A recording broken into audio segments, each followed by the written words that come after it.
Students, today topic is ancient authority. Okay, so here we will discuss some of the question related to the topic. So here comes the question. Describe the opinion of the archaeologist over the central authority of the Harappan civilization. So here we are talking about the administration. First we are talking about central authority. Okay, so here what are the opinions of the archaeologist over the central authority of Harappa civilization, or it can be asked that describe the different argument given by the archaeologist regarding the central authority, okay, of the Harappa civilizations. So here you can see that they have no concrete response for the central authority of the Harappa. It can be asked. And then you can see one more question here regarding this topic is that this archaeologist records provide no immediate answer to the Harappa central authority. Okay, analyze different views gives on the same. So there is a slight differences in the answer, otherwise the answer would be the same. A little differences between these answers. So when we talk about the different opinion, okay, of the archaeologist, so here you see that there was no consensus, okay, among the archaeologists. So here, so archaeologists have different opinion regarding the central authority, okay, regarding the administration of the ruling class, okay. So one group of the archaeologists suggest that the Harappa society had no ruler. Everybody enjoyed the equal status. So then the other groups of the archaeologists are of the opinion that there was no single ruler but several ones. It may be one representative, that Mohenjo-daro had a separate ruler, Harappa another, and so forth, the other civilization or other culture.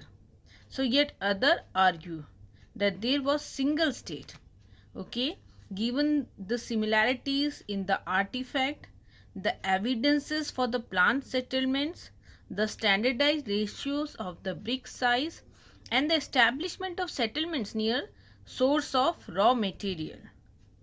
Okay, so here we saw the three theories. Okay, the first one is that they don't have any ruler, or there is no ruler. Everybody enjoy the equal status.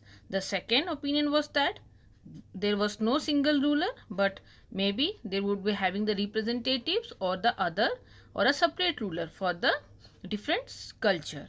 Then we talk about no, there was a single state, okay, because we are having the evidences which show uniformity. So here the you can see the last theory, okay, seems the most suitable or plausible, and it suggests that unlikely the entire communities would have collectively made and implemented such complex decisions. So when we talk about the next questions, that is the archaeologist record provide no immediate answer, okay, to the Harappan central authority. So if we look for a center of power, of a depiction, people in power, so you can see archaeologist record provide no immediate answer as far the evidences are concerned. A large building found at Mohenjo-daro was labeled as a palace, okay, by archaeologists. But here there was no spectacular find were associated with it. And then when we talk about a stone statue was labeled, okay, and it constituent to be known as the priest king. Here you can see, okay, a priest king. This because the archaeologists were familiar with this priest king, as you can see, with this Mesopotamian history and its priest kings, and have found parallel in the Indus region. So here the same they found in Mesopotamia, which is the parallel to the Indus civilization.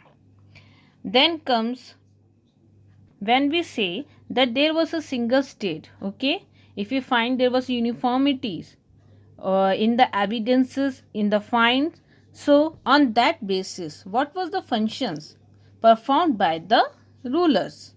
So it can be asked, discuss the functions that may have performed by the rulers. Okay, so you know that evidence shows that those complex decisions was taken and implemented in the Harappan society.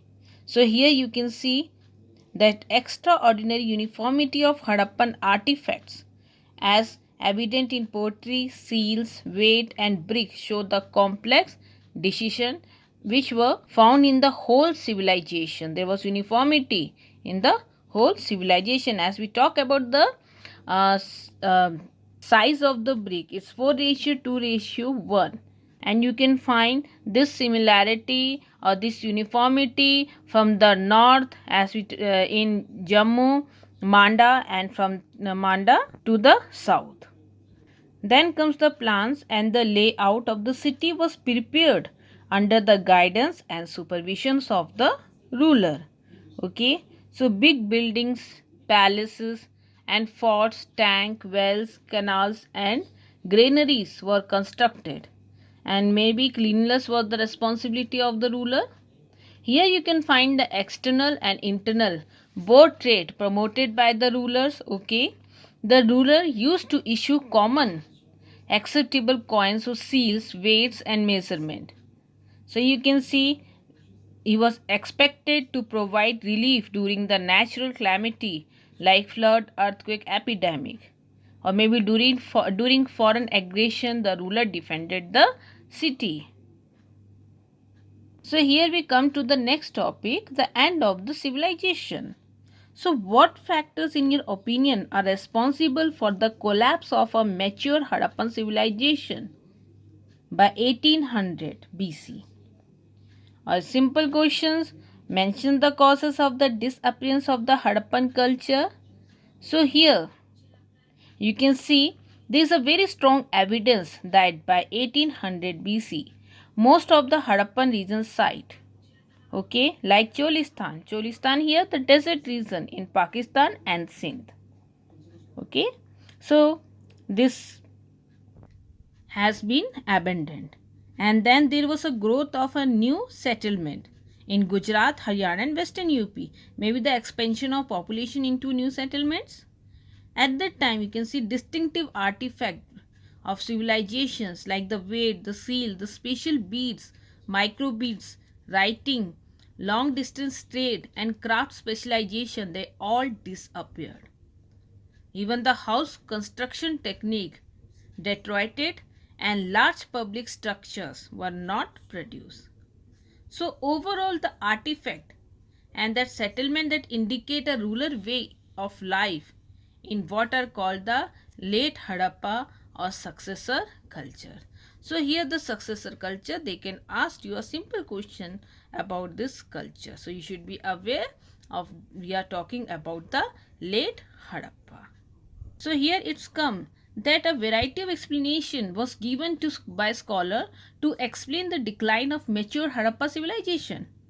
So it was climatic change, deforestation, excessive floods, shifting and drying up of rivers and overuse of landscape.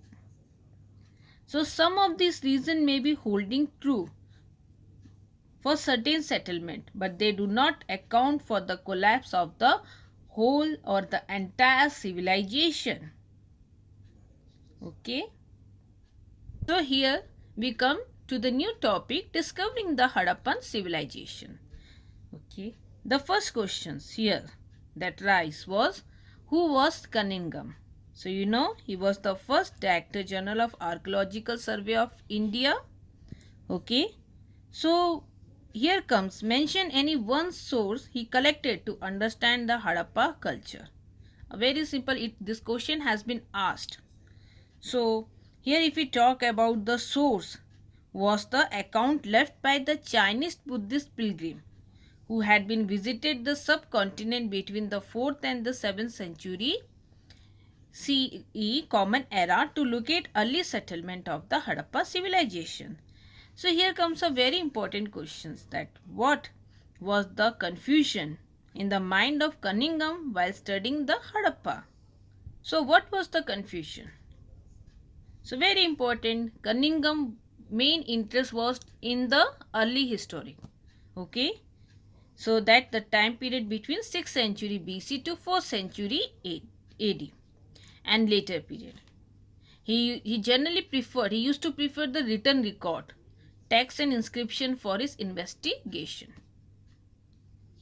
So he used the account that was left by the Buddhist pilgrim who had visited the subcontinent in a particular time period. Okay, so the site like Harappa was not a part of the travel book of his Chinese pilgrim, whom he was very keen interested, and was not known to as an early historic city. So he did not fit very neatly within the framework of investigation because he did not realize how old this civilization are. Some way he tried to connect it with those civilization whom he was familiar. Now a new old civilization. So you can see a study of Harappa in the new perspective. So when we talk about Harappa, here comes first question, that who discovered Harappa. So you know very well, it's a very simple answer, that Dairam Sahani in 1921 excavate Harappa. And then who discovered Mohenjo-daro? So here Rakhal Das Banerjee discovered Mohenjo-daro in the year 1922. So under the supervision of John Marshall. So comes who was John Marshall? So how did it mark a change in the Indian archaeology? Or a question here lies that how did John Marshall contribute to Indian archaeology as a Director General of the Archaeological Survey of India? And the next questions that can be that formed is, describe the base on which John Marshall, okay, announced the discovery of a new civilization named as Indus Valley Civilization to the world.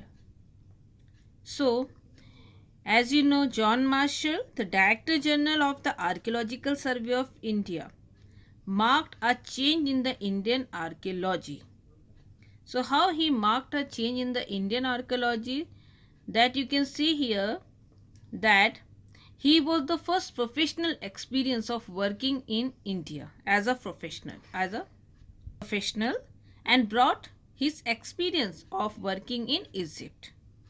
More importantly, though Cunningham, he too was interested in spectacular finds, okay, and he was equally keen to look patterns for everyday life. But there was some shortcoming, and this was also the one of the shortcoming, and another, that he excavate along regular horizontal unit, okay, measured uniformly throughout the mount, ignoring the stratigraphy of the site.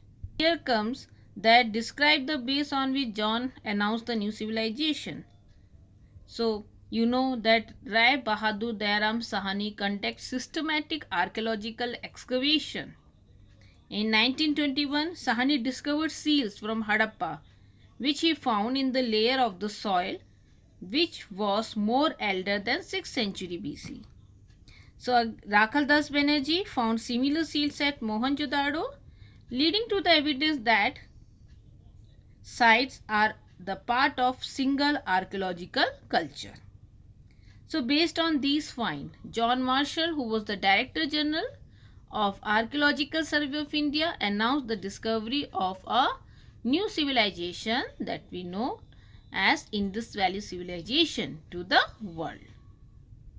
And now, if we talk about who was Mortimer Wheeler, mention his contribution in the field of archaeology.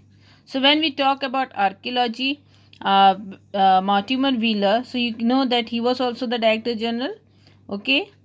He came after John Marshall. He rectified the John Marshall excavations and followed the stratigraphy of the mound to excavate. So here comes a question, that what was the difference in the technique adopted by Marshall and Wheeler in studying the Harappa civilization? So here you can find when you will go through this Marshall technique of excavation and when we talk about Mortimer technique of excavations. So on that basis you can easily distinguish between the two. So please students, go through the video and follow it regularly. It's a part of learning और हर दिन कुछ नया सीखने को है.